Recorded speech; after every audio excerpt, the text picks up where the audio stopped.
नमस्कार दोस्तों, मेरा नाम है राहुल और आपका काफी स्वागत है आपका अपने यूट्यूब चैनल टेक चैपर। तो दोस्तों इस वीडियो के अंदर हम बात करने वाले हैं आरएसआईटी से रिलेटेड 35 मोस्ट इंपोर्टेंट क्वेश्चन जो कि आपके आरएसआईटी एग्जाम 12 फरवरी 2023 के अंदर पूछे जा सकते हैं। तो फटाफट से वीडियो को स्टार्ट करता है, मैं आपको ज्यादा टाइम बर्बाद नहीं करता हूँ। दोस्तों मैं आपको बता दूं ये जो है आपकी आरएसआईटी की 10th क्लास होने वाली है, क्योंकि इससे पहले हमने 9 क्लास आपकी ले चुके हैं। दोस्तों सारी इंपोर्टेंट क्वेश्चन है, इसलिए आप एक भी क्लास को मत छोड़ना। तो आप बढ़ते आज की इस वीडियो के सबसे पहले क्वेश्चन तरफ। जो सबसे पहला जो क्वेश्चन है वो आपको अपने स्क्रीन पर दिख रहा होगा कि एक ऐसा तंत्र जो बाहरी हमले से किसी निजी नेटवर्क की रक्षा करता है उसको क्या बोलता है। तो इसके अंदर सबसे पहले जो ऑप्शन दिया है वो आपको दिया है फायरवॉल, उसके अंदर दिया है एंटीवायरस, उसके अंदर दिया आपको डिजिटल सिग्नेचर, उसके अंदर दिया फॉर्मेटिंग।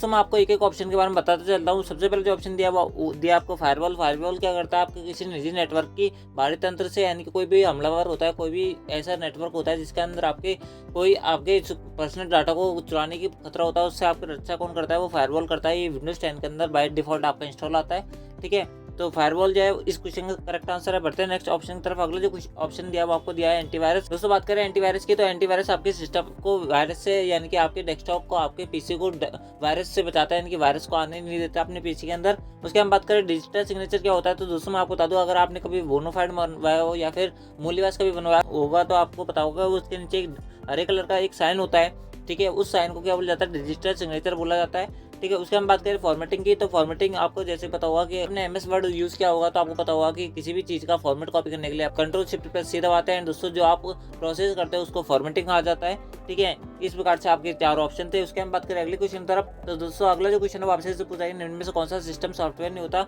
सिस्टम सॉफ्टवेयर क्या होता है, सबसे पहले इसी बात को क्लियर करता है। सिस्टम सॉफ्टवेयर एक ऐसा सॉफ्टवेयर होता है जो कि आपके बाय डिफॉल्ट, यानी जैसे आप अपने पीसी के अंदर विंडोज इंस्टॉल करते हो या फिर कोई सा भी ओएस यानी कि ऑपरेटिंग सिस्टम इंस्टॉल करते हो, जब वो बाय डिफॉल्ट वहीं से जो प्रोग्राम आपके आते हैं, सॉफ्टवेयर इंस्टॉल होकर आते हैं, वो आपकी सिस्टम सॉफ्टवेयर कहलाता है, ठीक है। बात करें इसके अंदर सबसे पहला जो ऑप्शन दिया है वो आपको दिया है एमएस वर्ड। एमएस वर्ड कभी भी आपको इंस्टॉल नहीं आता, आपको खुद से इंस्टॉल करना पड़ता है। माइक्रोसॉफ्ट विंडोज के अंदर ही क्या करता है, रन करता है। उसका हम बात करें कंप्यूटर तो खुद एक हार्डवेयर होता है। उसका हम बात करें एंटीवायरस भी आपको नहीं आता है, यानी कि ऑप्शन डी जो उसका करेक्ट आंसर, क्योंकि इनमें से कोई सा भी आपका सिस्टम सॉफ्टवेयर नहीं होता। सॉफ्टवेयर कौन सा होता है, जैसे आपका कंट्रोल पैनल जो होता है वो आपका एक सिस्टम सॉफ्टवेयर होता है, ठीक है। इस प्रकार से माई कंप्यूटर जो होता है वो आपका एक सिस्टम सॉफ्टवेयर होता है। इस प्रकार से आपके सिस्टम सॉफ्टवेयर होता है, बाकी सारे जो है वो आपके एप्लीकेशन सॉफ्टवेयर होता है जिनको आप खुद इंस्टॉल करते हो। अगला जो क्वेश्चन है वो आपसे ऐसे पूछा है एमएस एक्सेल में SQRX का पता करता है। सबसे पहला जो ऑप्शन दिया वो आपको दिया एक्स का वर्ग का। उसके हम बात करें दिया 2 की घात एक्स का, उसके अंदर एक्स का वर्गमूल का, उसके अंदर उपरोक्त में से कोई नहीं। तो दोस्तों इसका जो करेक्ट आंसर होगा वो होगा आपका ऑप्शन डी, उपरोक्त में से कोई नहीं, इसका करेक्ट आंसर है। अगला जो क्वेश्चन है वो आपसे ऐसे पूछ रहा है कि मास्टर फाइल में संग्रहित हर रिकॉर्ड की एक कुंजी फील्ड यानी की फील्ड होता है, क्योंकि वो किस काम आता है, वो इस काम में आता है कि एक रिकॉर्ड की अनोखी पहचान के रूप में काम आता है। की फील्ड बोले तो इसको आईडी भी बोला जाता है, की आईडी भी बोला जाता है इसको। की आईडी यानी कि आइडेंटिफिकेशन होता है। आईडी का मतलब यानी कि अनोखी पहचान की विशेष पहचान आपको करवाता है की फील्ड, ठीक है। अगला जो क्वेश्चन दिया वो आपसे पूछा है निम्न में से कौन सा डेटाबेस मैनेजमेंट सिस्टम है। तो दोस्तों एक एक ऑप्शन के बारे में बात करते हैं। सबसे पहला जो ऑप्शन दिया वो आपको दिया ओरेकल, इसके बाद में बात करेंगे। दूसरा ऑप्शन जो आपको दिया वो दिया एमएस पावर पॉइंट। तो दोस्तों आपको पता होगा ये कोई सिस्टम डेटाबेस मैनेजमेंट कोई सिस्टम नहीं होता, ये आपकी केवल पीपीटी यानी कि आपके प्रेजेंटेशन वगैरह बनाने में काम आता है। बात करें एक्सेल की तो ये वर्कशीट एंड चार्ट का संग्रह होता है, ये आपके कोई भी डाटा लिखने का काम आता है, लेकिन डेटाबेस मैनेजमेंट सिस्टम में नहीं होता है। बात करें एमएस वर्ड की तो ये आपके डॉक्यूमेंट बनाने का काम आता है, ये भी कोई डेटाबेस मैनेजमेंट सिस्टम नहीं होता है, यानी कि ऑप्शन ए जो है उसका करेक्ट आंसर है। ओरेकल जो होता है वो आपका डेटाबेस मैनेजमेंट सिस्टम होता है। आई होप आपको समझ बैठा होगा। अगला जो क्वेश्चन वो आपसे पूछा है कि निम्न में से कौन सा एमएस एक्सेल में निम्न में से कौन सा एड्रेसिंग मान्य नहीं है, यानी कि कौन सा वैलिड नहीं है। तो मैं आपको ऑप्शन पढ़ने से पहले बता देता हूँ एड्रेसिंग किस प्रकार से करता है एमएस एक्सेल के अंदर। सबसे पहले जब भी आप एमएस एक्सेल के अंदर एड्रेसिंग करते हो उसके अंदर सबसे पहले आपको कोई भी एक वेरिएबल आता है, ठीक है, और वो भी कैपिटल लेटर के अंदर आता है, कभी भी स्मॉल लेटर के अंदर नहीं आता। कैपिटल लेटर के अंदर आपका कोई वेरिएबल आएगा, कोई कैरेक्टर आएगा, उसके अंदर आपका कोई ना कोई नंबर आना चाहिए,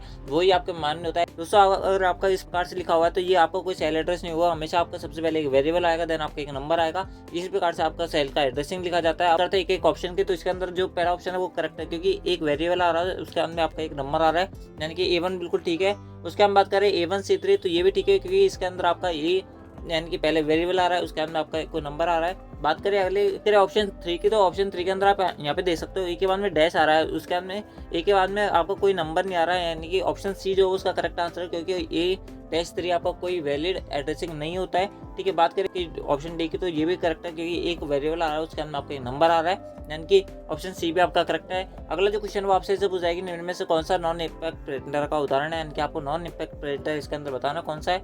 इसके अंदर सबसे पहले जो ऑप्शन दिया वो आपको दिया डिजिटल, उसके अंदर दिया डॉट मैट्रिक्स, उसके अंदर दिया लेजर, उसके अंदर दिया ड्रम। तो उसका जो करेक्ट आंसर होगा वो होगा आपका ऑप्शन सी लेजर जो है उसका करेक्ट आंसर है, एक नॉन इम्पैक्ट प्रिंटर आपका लेजर होता है। उसके अंदर अगला जो क्वेश्चन दिया वो आपसे पूछा कि एमएस एक्सेल में किस प्रकार का सॉफ्टवेयर पैकेज होता है। इसके अंदर सबसे पहला जो ऑप्शन दिया वो आपको दिया RDBMS, उसके अंदर दिया वितरित डेटाबेस यानी कि डिस्ट्रीब्यूट डेटाबेस, उसके अंदर दिया ऑब्जेक्ट उन्मुख डेटाबेस यानी कि ऑब्जेक्ट ओरिएंटेड डेटाबेस, उसके अंदर दिया इनमें से कोई नहीं। तो दोस्तों इसका जो करेक्ट आंसर होगा वो होगा आपका RDBMS यानी कि ऑप्शन ए जो उसका करेक्ट आंसर है। अगला जो क्वेश्चन दिया वो आपको दिया है खालिस्तान ईमेल संदेश के साथ बाहरी फाइल होता है, यानी कि दोस्तों अगर आप कोई भी ईमेल संदेश के साथ में कोई बाहरी फाइल जोड़ना चाहते हो तो दोस्तों आप उसको क्या बोलोगे। इसके अंदर सबसे पहला जो ऑप्शन दिया वो आपको दिया अटैचमेंट, उसके अंदर ऑप्शन, उसके अंदर ईमेल, उसके अंदर पार्सल। तो इसका जो करेक्ट आंसर होगा वो होगा आपका अटैचमेंट। अगर आपको कोई ईमेल फाइल के साथ में अगर कोई भी फाइल यानी कि कोई भी फोटो वगैरह भेजनी है तो आपको यहाँ पर अटैचमेंट करना ही पड़ेगा, यानी कि ऑप्शन ए जो है उसका करेक्ट आंसर है। एंड दोस्तों मैं आपको बता दूं बहुत सारे बच्चे ऐसे होंगे जिनको ये क्वेश्चन हार्ड लग रहे होंगे, तो कुछ बच्चे ऐसे होंगे जिनको ये क्वेश्चन इजी लग रहे होंगे। आपको कोई घबराने वाली बात नहीं है, क्योंकि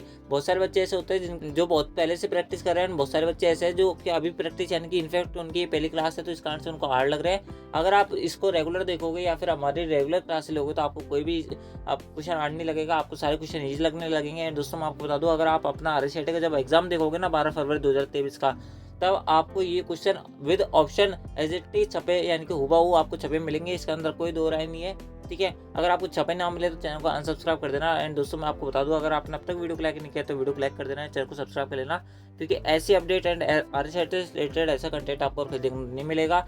अब बढ़ते हैं नेक्स्ट क्वेश्चन तरफ। अगला जो क्वेश्चन वो आपसे पूछा है कि आप ऑनलाइन फॉर्म भर रहे हो और डाटा सर्वर में स्थानांतरित कर रहे हो तो आप ये क्या कहा जाएगा। यानी कि अगर आपने कभी एक जॉब वैकेंसी का फॉर्म अप्लाई किया या फिर अगर आपने RSAT एग्जाम फॉर्म अप्लाई किया था तो दोस्तों आपसे उन्होंने एक फोटो मांगी होगी, आपकी 10वीं की मार्कशीट मांगी होगी, तो उन्होंने क्या किया था आपने जो वेब सर्वर है वेबसाइट पे क्या की थी वो चीज़ें अपलोड की थी। तो इसका करेक्ट आंसर होगा वो होगा आपका अपलोडिंग। डाउनलोडिंग आप जानते हो क्या डाउनलोड होता है। नेविगेशन क्या होता है मैं आपको बताता हूँ। जैसे कि अगर आप एक वेबसाइट से दूसरी वेबसाइट पर आपको ले जाया जाता है, जैसे अगर आप बाई चांस कभी फर्जी वेबसाइट पर अगर आप गए होंगे तो उसके अंदर क्या होता है कि बहुत सारी लिंक दे रखी होती है, उस लिंक पर अगर आपने गलती से भी क्लिक कर दिया तो दूसरे पेज पे ले जाएगा आपको। वो जो ले जाना होता है, जो ले जाने जो प्रोसेस होती है वही आपकी कहला जाती है नेविगेशन कहलाता है, ठीक है। यानी कि ऑप्शन ए जो उसका करेक्ट आंसर है। अगला जो क्वेश्चन वो आपसे पूछा है निम्नलिखित केबलों में से कौन सी लेन के संचार में उपयोग की जाती है। दोस्तों उसके अंदर सबसे पहला जो ऑप्शन दिया है वो आपको दिया ट्विस्टेड पेयर, उसके अंदर कोएक्सियल पेयर, उसके अंदर दिया फाइबर ऑप्टिक, उसके अंदर बात करें उपरोक्त से भी। तो दोस्तों इसके अंदर बात करते हैं ऑप्शन में पढ़ने से पहले मैं आपको बताता हूँ लेन की फुल फॉर्म क्या होती है। तो लेन की फुल फॉर्म होती है लोकल एरिया नेटवर्क, एंड मैं आपको पहले बता चुका हूँ। एंड वाइन की फुल फॉर्म होती है wide area network, and man की फुल फॉर्म होती है मेट्रोपॉलिटन एरिया नेटवर्क, ठीक है। जानना तीनों बहुत ज्यादा इंपॉर्टेंट है। एंड दोस्तों बात करें इसका आंसर की, इसका जो आंसर होगा वो होगा आपका ट्विस्टर पेयर, कोएक्सियल केबल, उसके हम बात करें फाइबर ऑप्टिक्स। इन तीनों से आप जो है लेन के संचार में उपयोगी होती है, यानी कि ऑप्शन डी जो उसका करेक्ट आंसर है। अगला जो क्वेश्चन वो आपको अपनी स्क्रीन पर दिख रहा होगा कि निम्नलिखित में से कौन सा डाटा के बारे में जानकारी जमा करती है। तो दोस्तों जो जमा करती है जिसके बाद डाटा रखा जाता है उसको बोला जाता है डाटा डिक्शनरी, यानी कि ऑप्शन जो डी है उसका करेक्ट आंसर है, ठीक है। अगला जो क्वेश्चन दिया वो आपसे पूछा है कि राउंड 3.7544, का आउटपुट क्या होगा। दोस्तों मैं इस क्वेश्चन को बिल्कुल क्लियर कर देता हूँ, आपको कभी दिक्कत नहीं आएगी इस क्वेश्चन के अंदर। इसके अंदर क्या लिखा हुआ है, सबसे पहले आपको पॉइंट के बाद में 4 संख्या दे रखी है, यहाँ पे देख सकते हो पॉइंट के बाद में 4 संख्या दे रखी है, उसके अंदर आपको लिख रखा है ,2। तो 2 का मतलब ये होता है कि पॉइंट के बाद में जितनी संख्या है उसके अंदर से आपको केवल 2 संख्या लेनी है। यहाँ पे जितनी संख्या लिखी होती है वो इसका करेक्ट आंसर आ गया। अगर यहाँ पे 3 लिखा होता तो दोस्तों आपको पॉइंट के बाद में 3 संख्या यहाँ पे लेनी होती है। अगर इसके अंदर बोला ,2 यानी कि आपको केवल यहाँ पे 2 संख्या लेनी है, यानी कि ऑप्शन जो डी है वो ऑप्शन जो बी है इसका करेक्ट आंसर है। आई होप आपको समझ बैठा होगा, ठीक है। ऑप्शन बी जो उसका करेक्ट आंसर है। अगला जो क्वेश्चन है वो आपसे ऐसे पूछा कि ऐसी कुंजी जिनको अन्य कुंजियों के साथ में दबाए जाने की आवश्यकता होती है, ऐसी कुंजी इसके अंदर बतानी है। दोस्तों आपको इन चारों में से एक ऐसी कुंजी बतानी है जो उसका खुद का अलग से कोई भी सिग्निफिकेशन नहीं होता, यानी कि खुद अलग से कुछ भी काम नहीं करती, उसके साथ में अगर कोई दूसरा बंदा नहीं चलेगा, यानी कि अगर आप दूसरी की नहीं दबाओगे उसके साथ में तो वो खुद कुछ काम नहीं करेगी। जैसे अगर आप कंट्रोल की बात करें तो कंट्रोल प्लस जेड से अंडू होगा, केवल कंट्रोल दबाने से आपका कुछ नहीं होगा। उसके हम बात करें शिफ्ट, तो शिफ्ट प्लस डिलीट से ही आपको फाइल परमानेंट डिलीट होगी, केवल शिफ्ट दबाने से आपका कुछ नहीं होगा। उसके हम बात करें ऑल्ट, अगर आप ऑल्ट F4 दबाओगे तो ही आपकी कोई विंडो बंद होगी, नहीं तो आपको कोई विंडो बंद नहीं होगी। तो दोस्तों इसका जो करेक्ट आंसर होगा वो होगा आपका ऑप्शन डी, ऊपर के सभी, क्योंकि तीनों जो कुंजी है वो आपकी स्पेसिफिक कुंजी भी कहलाती है, विशिष्ट कुंजी भी कहलाती है। मैं आपको बार बार एक क्वेश्चन रिपीट करता हूँ क्योंकि ये क्वेश्चन बहुत ज्यादा इंपॉर्टेंट है। एंड दोस्तों ऊपर के सभी जो है उसका करेक्ट आंसर है। एंड दोस्तों इस क्लास और इस PDF के अंदर मैं आपके लिए एक क्वेश्चन प्रिंट करना है, यानी कि क्वेश्चन लिखना भूल गया हूँ। इसके अंदर मुझे आपसे पूछना था कि अगर आप कोई भी विंडो जैसे आप सामने खुली हुई है, अगर आप इसको मिनिमाइज करना चाहते हो तो दोस्तों आपको कौन सी की दबानी पड़ेगी, यानी कौन सी शॉर्टकट कीज आपको यहाँ पे अप्लाई करनी पड़ेगी। तो इसकी शॉर्टकट की जो होती है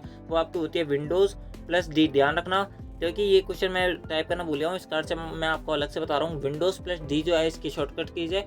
अगर आपके सामने कोई भी स्क्रीन खुली हुई है, यानी कि अगर आपके सामने कोई भी पेज खुला हुआ है, अगर आप उसको मिनिमाइज करना चाहते हो तो दोस्तों आपका Windows+D दबाना पड़ेगा। अगला जो क्वेश्चन है वो आपसे पूछा है, डाटा उपयोगी नहीं है जब तक कि, दोस्तों अगर आप डाटा का उपयोग नहीं है आपके लिए जब तक कि कौन सा ऑप्शन नहीं है इसके अंदर ये है बड़े पैमाने पर नहीं हो, तो दोस्तों ये गलत है, क्योंकि अगर कोई जरूरी नहीं है डाटा आपका कोई बड़ा ही हो, कोई छोटा डाटा भी आपको हो सकता है। उसके अंदर ये जानकारी प्राप्त करने हेतु संसाधित है, उसके अंदर ये आपको ये विविध स्रोतों से एकत्र किया जाता हो ये। और अगला दिया ये ठीक से कहा गया हो, तो दोस्तों मैं आपको बता दूं इसका जो करेक्ट आंसर होगा वो होगा आपका ऑप्शन बी, क्योंकि अगर कोई डाटा में अगर जानकारी नहीं है तो वो किस बात का डाटा है, यानी कि अगर आपके डाटा में जानकारी नहीं है तो वो किसी प्रकार डाटा नहीं है। अगर वो छोटा डाटा है लेकिन उसके अंदर जानकारी अच्छी है तो वो डाटा आपका काम का है। अगर कोई बहुत बड़ा डाटा है उसके अंदर आपको कोई भी जानकारी नहीं है तो वो डाटा आपका कोई काम का नहीं है, यानी कि ऑप्शन बी जो उसका करेक्ट आंसर है। आई होप आपको समझ बैठा होगा। अगला जो क्वेश्चन है वो आपसे पूछा है कि NTFS की फुल फॉर्म क्या होती है, तो मैं आपको बता दूं NTFS की फुल फॉर्म होती है न्यू टेक्नोलॉजी फाइल सिस्टम, यानी कि ऑप्शन जो बी है इसका, यानी कि ऑप्शन जो सी है उसका करेक्ट आंसर। आई होप आपने ऑप्शन सी दिया होगा। एंड दोस्तों फुल फॉर्म वाली एक सेपरेट क्लास हमने डाल रखी है, अगर आपने उस क्लास को नहीं देखा तो उस क्लास को देख लेना। एंड दोस्तों 1-2 दिनों के अंदर आपकी फुल फॉर्म वाली क्लास आने वाली है, जिसके अंदर हम आपको 100 से 125 फुल फॉर्म बताएंगे, जिसके अंदर आप एक बार देख लोगे तो आपके 10 से 15 क्वेश्चन वहाँ पे आपको एज इट इज वहाँ पर छपे मिलने वाले हैं, तो इस कारण से उस क्लास को मिस मत करना। दोस्तों अगला जो क्वेश्चन वो आपसे पूछाएगी MS Excel 2010 के अंदर अगर आप Shift+F3 के लिए किसके लिए प्रयोग करोगे, यानी Shift+F3 से आपका क्या होता है, तो इसके अंदर सबसे पहला जो ऑप्शन दिया है वो आपको दिया एक छवि इमेज डालने के लिए, उसके अंदर एक फंक्शन की डालने के लिए, उसके अंदर दिया आपको एक शीट डालने के लिए, उसके अंदर उपरोक्त में से कोई नहीं। दोस्तों इसका जो करेक्ट आंसर होगा वो होगा आपका ऑप्शन बी, क्योंकि एक फंक्शन की डालने के लिए MS Excel 2010 के अंदर आपको Shift+F3 दबाना पड़ेगा। ठीक है, हमने अगला जो क्वेश्चन दिया वो आपसे पूछा है निम्नलिखित में से कौन से ऑप्टिकल डिस्क का एक उदाहरण है, यानी कि आपको एक ऑप्टिकल डिस्क का उदाहरण बताना है। इसके अंदर सबसे पहला जो ऑप्शन दिया वो आपको दिया हार्ड डिस्क, उसके अंदर दिया आपको फ्लॉपी डिस्क, उसके अंदर दिया रैम, उसके अंदर दिया कॉम्पैक्ट डिस्क। करेक्ट आंसर होगा वो होगा आपका ऑप्शन डी, कॉम्पैक्ट डिस्क जो होती है वो आपकी ऑप्टिकल डिस्क होती है। एंड दोस्तों ये कॉम्पैक्ट डिस्क और कुछ नहीं है, वो आपकी एक CD है, CD की फुल फॉर्म जो होती है वो कॉम्पैक्ट डिस्क की होती है, जैसे मैंने आपको बताता हूँ हर बार। एंड दोस्तों बात करें आपकी DVD की, तो DVD की फुल फॉर्म 2 होती है, digital video disc and digital versatile disc. उसके हम बात करें रैम की, तो रैम की भी फुल फॉर्म मैं आपको बताता हूँ, रैम की फुल फॉर्म होती है रैंडम एक्सेस मेमोरी। बात करें इस क्वेश्चन की तो इसका जो करेक्ट आंसर होगा वो होगा आपका ऑप्शन डी। अगला जो क्वेश्चन दिया वो आपसे पूछा कि आमतौर पर निम्न सूत्र में हम कहाँ पर प्रतिबंध यानी कंडीशन रख सकते हैं। तो आपको क्वेश्चन के अंदर कंडीशन दी हुई है इफ स्टेटमेंट फर्स्ट, उसके अंदर स्टेटमेंट सेकंड, उसके अंदर स्टेटमेंट थर्ड। इसके अंदर अगर आप कंडीशन रखना चाहते हो दोस्तों आपको यहाँ पे स्टेटमेंट फर्स्ट के साथ में रखनी पड़ेगी। ठीक है, यानी कि ऑप्शन ए जो उसका करेक्ट आंसर है। दोस्तों अगर आपके ज़्यादा क्वेश्चन सही नहीं हो रहे तो आपको इसमें घबराने वाली कोई बात नहीं है, क्योंकि बहुत सारे बच्चे ऐसे होते हैं जो अभी अभी सीख रहे हैं या फिर पहले सीख रहे हैं, लेकिन अभी उन्होंने ये वाले क्वेश्चन पहली बार देखे, तो दोस्तों आपको इसके अंदर कोई घबराने वाली बात नहीं है, क्योंकि वहाँ पर ऐसे नहीं है कि सारे क्वेश्चन ईजी आ जाए, एंड दोस्तों ये भी नहीं है कि आपके बहुत सारे क्वेश्चन हार्ड आ जाए। वहाँ पर नॉर्मल पेपर आता है आपका। एंड दोस्तों अगर आपने अभी तक हमारी क्लासेस लेना स्टार्ट नहीं किया तो क्लास ले लेना, क्योंकि अगर आपको ये क्वेश्चन वहाँ पे छपे मिल गए और आपके अभी सही नहीं हो रहे तो वहाँ पर आपके सही नहीं होंगे। अगर अनफॉर्चुनेटली सारे क्वेश्चन वहाँ पर ऐसे आ गए तो दोस्तों आपके वहाँ पे 14 क्वेश्चन भी सही नहीं हुए तो आप पास नहीं हो पाओगे। इस कारण से अगर आपने चैनल को सब्सक्राइब नहीं किया तो चैनल को सब्सक्राइब कर लेना, क्योंकि यहाँ पर हम आपको मिक्स क्वेश्चन बताते हैं जिसके अंदर आपको ना ज़्यादा हार्ड बताते हैं ना ज़्यादा ईजी बताते हैं। तो इस कारण से अगर आपने चैनल को सब्सक्राइब नहीं किया तो चैनल को सब्सक्राइब कर लेना। अगला जो क्वेश्चन दिया वो आपको दिया है GUI किसके बीच में एक अंतरफलक यानी कि इंटरफेस के रूप में काम करता है। तो दोस्तों इसके अंदर सबसे पहला ऑप्शन दिया हार्डवेयर एंड सॉफ्टवेयर के, उसके अंदर दिया आदमी और मशीन के, उसके अंदर सॉफ्टवेयर एंड उपयोगकर्ता के बीच में, उसके अंदर दिया उपरोक्त कोई नहीं, तो इसका जो करेक्ट आंसर होगा वो होगा आपको सॉफ्टवेयर एंड उपयोगकर्ता के बीच में। अगला जो क्वेश्चन दिया वो आपको दिया अंडू प्रोसेस को के प्रभाव से हम पूर्वावस्था में लौटते हैं। तो दोस्तों मैं आपको बता दूं अंडू को आप रीडू कैसे कर सकते हो, इसके अंदर आपसे ऐसे पूछ रहा है। दोस्तों बात करें इसके अंदर तो अंडू जो आप करते हो वो आप करते हो Ctrl+Z से। ध्यान रखना अंडू की जो शॉर्टकट की जो होती है वो आपकी Ctrl+Z होती है, एंड रीडू की होती है Ctrl+Y या F4 भी आप दबा सकते हो, यानी कि A एंड B दोनों ही करेक्ट आंसर है। ऑप्शन सी जो उसका करेक्ट आंसर है। आई होप आपने ऑप्शन सी बताया होगा। अगला जो क्वेश्चन दिया वो आपसे पूछा है निम्न में से कौन सा एक विस्तार कार्ड है, यानी कि एक्सपेंशन कार्ड नहीं है। इसके अंदर सबसे पहला जो ऑप्शन दिया वो आपको दिया है ग्राफिक कार्ड। ग्राफिक कार्ड को आप बढ़ा सकते हो, यानी कि उसको चेंज करके दूसरा लगा सकते हो। उसके अंदर उसकी जो कलर की जो क्षमता है, उसकी जो ग्रेडिंग है उसको आप बढ़ा सकते हो। उसके बाद बात करें कीबोर्ड को आप नहीं बढ़ा सकते, उसके अंदर 108 बटन एक कीबोर्ड के अंदर आते हैं, दूसरे वाले के अंदर भी 108 के अप्रॉक्सी जाएंगे। ऐसा नहीं है आपके 115 हो जाएंगे, 120 हो जाएंगे, ऐसा नहीं होता। कीबोर्ड जो होता है वो फिक्स ही होता है। उसका हम बात करें मॉडेम कार्ड को बढ़ा सकते हो, नेटवर्क इंटरफेस कार्ड यानी कि NIC को भी बढ़ा सकते हो। अगला जो क्वेश्चन दिया वो आपको ऐसे दिया है कि निम्न में से कौन सा अक्षरों और प्रतीकों की पहचान के लिए प्रयोग किया जाता है। तो 4 ऑप्शन दिए हुए हैं, आपको बताना है अक्षरों और प्रतीकों की पहचान आप इसके अंदर किससे करते हो। इसके अंदर सबसे पहले जो ऑप्शन दिया वो आपको दिया MICR, MICR की फुल फॉर्म होती है मैग्नेटिक इंक करेक्टर रिकॉग्नाइजेशन या मैग्नेटिक इंक करेक्टर रीडर भी आप बता सकते हो। ठीक है, यानी कि ऑप्शन ए की जो है आप इससे आपने जो अक्षर और प्रतीक है उसकी पहचान कर सकते हो। OCR क्या होती है? Optical character reader. OCR और OMR है, दोनों से आपके जो अक्षर और प्रतीकों की पहचान की जा सकती है। OMR की फुल फॉर्म होती है ऑप्टिकल मार्क रीडर, जो ऑप्शन डी जो उसका करेक्ट आंसर है। बात करें अगले क्वेश्चन की तरफ, अगला जो क्वेश्चन है वो आपसे ऐसे पूछा कि मॉनिटर के रिफ्रेश रेट किस में वहाँ जाता है। तो इसके अंदर सबसे पहला ऑप्शन दिया डॉट पर इंच। डॉट पर इंच के अंदर आपके प्रिंटर की जो क्षमता है वो मापी जाती है। ठीक है, ध्यान रखना DPI की फुल फॉर्म में पूछी जा सकती है। उसके हम बात करें हर्ट्ज के अंदर आपकी मॉनिटर की रिफ्रेश रेट मापी जाती है। मिलीमीटर के अंदर कुछ ही नहीं मापी जाती है। पिक्सल के अंदर जो है आपकी रिजोल्यूशन मापा जाता है। ठीक है, जो मॉनिटर का जो रिजोल्यूशन होता है वो आपकी पिक्सल के अंदर मापा जाता है। हर्ट्ज के अंदर आपकी उसकी रिफ्रेश रेट मापी जाती है। उसके हम बात करें अगले क्वेश्चन की तरफ, अगला जो क्वेश्चन वो आपसे ऐसे पूछा है कि कैश मेमोरी के सिद्धांत पर काम करती है। तो इसके अंदर सबसे पहला जो ऑप्शन दिया वो आपको दिया है डाटा की लोकेलिटी, यानी कि लोकेलिटी ऑफ डाटा।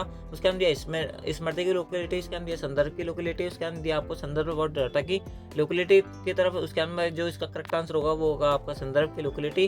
क्या होता है कैश मेमोरी में आपको बताता हूँ। जैसे आप अगर आप कोई चीज़ ज़्यादा बार बार सर्च करते हो तो दोस्तों आपका अगर जो चीज़ आप ज़्यादा सर्च करते हो वो अगर आप उसका एक वर्ड भी लिख देते हो तो पूरा सेंटेंस जो आप सर्च करते हो बार बार वो आपका लिखा जाता है, वो आपके किसके अंदर सेव हो जाता है, वो आपकी कैश मेमोरी के अंदर सेव हो जाता है। सबसे तेज मेमोरी आपकी कैश मेमोरी होती है। ठीक है, दोस्तों अगला जो क्वेश्चन वो आपको अपने स्क्रीन पर दिख रहा होगा कि निम्न एप्लीकेशन सॉफ्टवेयर में कौन सा वेक्टर छवियों को बनाने और संपादन यानी कि एडिटिंग करने के लिए काम आता है। यानी कि आपको बताना है कौन सा सॉफ्टवेयर जो होता है वो आपकी इमेजों को एडिट करने में काम आता है। इसके अंदर सबसे पहला जो ऑप्शन दिया है वो आपको दिया है MS पेंट से जो है आप अपनी इमेज एडिट कर सकते हो, पेंट वर्ड से कर सकते हो। उसके अंदर एडोब इलस्ट्रेटर से कर सकते हो, यानी कि ऑप्शन डी जो वो उसका करेक्ट आंसर है। आई होप आप लोगों ऑप्शन डी बताया होगा। अगला जो क्वेश्चन दिया वो आपको दिया इनमें से कौन सा पावर पॉइंट स्लाइड ट्रांजिशन प्रभाव नहीं है, आपको बताने हैं स्लाइड एनिमेशन कौन सा नहीं है, ट्रांजिशन कौन सा नहीं है। इसके अंदर सबसे पहले आपको दिया वाइब्रेट, उसके अंदर दिया रिजॉल्व, उसके अंदर दिया वेजे, उसके अंदर दिया फ्लाई इन। तो दोस्तों से जो करेक्ट आंसर होगा वो होगा आपका फ्लाई इन, यानी कि ऑप्शन जो डी है वो उसका करेक्ट आंसर है। उसके हमने अगला जो क्वेश्चन दिया वो आपको दिया अगर पूर्ण मेश टोपोलॉजी में 100 नोड्स है तो लिंक्स की जरूरत होगी। अगर लिंक के बारे में बात करें तो इसके अंदर आपको लिंक की जरूरत पड़ेगी 4950 है। ऑप्शन जो डी है वो उसका करेक्ट आंसर है। एंड अगला जो क्वेश्चन वो आपसे पूछा है VRML का पूर्ण नाम क्या होता है, VRML की फुल फॉर्म क्या होती है। इसके अंदर सबसे पहला जो ऑप्शन दिया वो आपको दिया है विजुअल रियलिटी मार्कअप भाषा, उसके अंदर दिया वर्चुअल रियलिटी मॉडलिंग भाषा, उसके अंदर रियल मार्क उपभाषा, उसके अंदर दिया आपको वर्चुअली रियल मार्क उपभाषा। तो इसका जो करेक्ट आंसर होगा वो होगा आपका वर्चुअल रियलिटी मॉडलिंग भाषा, यानी कि वर्चुअल रियलिटी मॉडलिंग लैंग्वेज, जो इसका करेक्ट आंसर है। यानी कि ऑप्शन बी जो उसका करेक्ट आंसर। आई होप आपने ऑप्शन बी बताया होगा।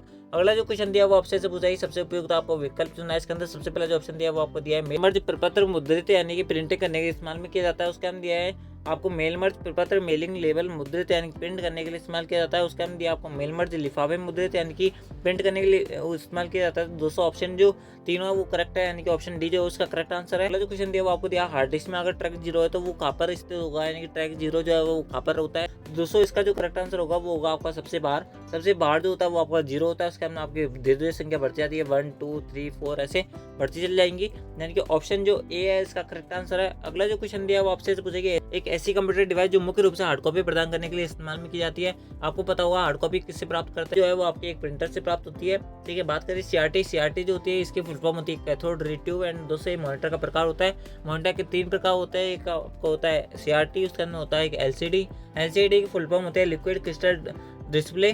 ठीक है, उसके हम होता है एक LED की फुल फॉर्म होती है लाइट इमिटिंग डायोड। उसके हम बात करें आपके एक फ्लैट पैनल भी होता है। ठीक है, इस प्रकार से आपके जो मॉनिटर होता है उसके 3 प्रकार होता है, मैंने आपको बता दी। अगर आपने उन तीनों फुल फॉर्म नहीं लिखे तो आपके बैक में जाकर आप उनको वापस सुन सकते हैं, लिख सकते हैं। उसके हमने अगला दिया कंप्यूटर कंसोल। बात करें कार्ड रीडर जो होता है वो आपका क्या होता है, अगर आप अपने मेमोरी कार्ड को अपने कंप्यूटर से जोड़ना चाहते हो तो दोस्तों आपको वहाँ पर एक कार्ड रीडर लगाना पड़ता है। एक क्या होता है, एक आपका हार्डवेयर का उदाहरण होता है, एक आपका इनपुट डिवाइस होता है। ठीक है, हार्ड कॉपी प्राप्त करने के लिए आपको बकायदा प्रिंटर का इस्तेमाल करना पड़ता है। ऑप्शन जो बी है उसका करेक्ट आंसर है। अगला जो क्वेश्चन दिया वो आपसे पूछा है निम्नलिखित प्रकार के चैनल में कौन सा अपेक्षाकृत डेटा को धीरे भेजता है। आपको बताना कौन सा डेटा को धीरे भेजता है। तो इसका जो करेक्ट आंसर होगा वो होगा आपका नैरो बैंड चैनल। आपको नाम से पता चला होगा नैरो यानी कि सकरा छोटा बोले तो आपको डाटा को धीरे धीरे भेजता है। अगला जो क्वेश्चन दिया वो आपसे पूछा है कंप्यूटर सीधे टेलीफोन लाइनों का एक दूसरे के साथ संचार नहीं कर पाती क्योंकि भी डिजिटल प्लस उपयोग करते हैं, जबकि टेलीफोन लाइनों में एक का उपयोग होता है। ऐसे डिवाइस का नाम बताइए जो कि लंबी दूरी की संचार करने के लिए डिजिटल को एनालॉग में कन्वर्ट करता है। आपको बताना है कि ऐसे युक्त एक ऐसा डिवाइस जो आपके डिजिटल सिग्नल को एनालॉग सिग्नल के अंदर कन्वर्ट करता है। इसके अंदर सबसे पहला जो ऑप्शन दिया है वो आपको दिया है इंटरफेस, उसके अंदर मॉडेम, उसके अंदर दिया आपको शिक्षण, उसके अंदर दिया टेली प्रोसीजर। जो इसका जो करेक्ट आंसर होगा वो होगा आपका मॉडेम। ठीक है, एंड दोस्तों मैं आपको बता दूं आपका जो पेट्रोल पंप जो होता है उसके अंदर आपका एक एनालॉग जो होता है कैलकुलेटर लगा होता है। ठीक है। यानी कि इसका जो करेक्ट आंसर होगा वो होगा आप ऑप्शन बी, मॉडम जो है उसका करेक्ट आंसर है। अगला जो क्वेश्चन दिया है वो आपसे पूछ रहा है कि कभी कभी डाटा प्रोसेसिंग के लिए कंप्यूटर में उन्हें प्रवेश करने के लिए एकत्र प्रोसेस करते हैं और उसे प्रोसेसिंग क्या कहलाती है। दोस्तों अगर आप पूरी डाटा को एकत्रित करके उनकी प्रोसेसिंग करवाना चाहते हैं तो दोस्तों उसको बोल जाता है आपकी बैच प्रोसेसिंग। यानी पूरी बैच को आप क्या कर रहे हो, इकट्ठा कर रहे हो, उसके अंदर उनकी प्रोसेस करवा रहे हो, बैच प्रोसेसिंग ये कहलाएगी। यानी कि ऑप्शन सी जो है वो इसका करेक्ट आंसर है। तो दोस्तों ये थे आपके आरसीईटी के 35 मोस्ट इंपोर्टेंट क्वेश्चन जो कि आपके आरसीईटी की एग्जाम 12 फरवरी 2023 के अंदर पूछे जा सकते हैं। एंड दोस्तों आपके कितने क्वेश्चन से हुआ है वो आप हमें कमेंट में जरूर बताना। एंड दोस्तों आपको वीडियो कैसी लगी आप हमें ये भी आप हमें कमेंट में जरूर बताना। एंड दोस्तों अगर आपने वीडियो को अब तक लाइक नहीं किया है तो वीडियो को लाइक कर देना एंड चैनल को सब्सक्राइब कर लेना। एंड दोस्तों मैं आपको बता दूं जैसे मैंने आपको स्टार्टिंग बोला ये आपकी 10th क्लास होने वाली है। ये आपकी 10th क्लास थी, यानी कि आपको 10वीं क्लास थी, आपकी 9 क्लास से हमने इससे पहले ले रखी है। अगर आपने उन क्लास को नहीं देखा तो उन क्लास को देख लेना। आरसीईटी 12 फरवरी एग्जाम के नाम से प्लेलिस्ट बनी हुई है, आप उसको चेक इन कर सकते हो। एंड दोस्तों आपको ये वीडियो कैसा लगा आप हमें कमेंट में जरूर बताना। Thanks for watching, thank you.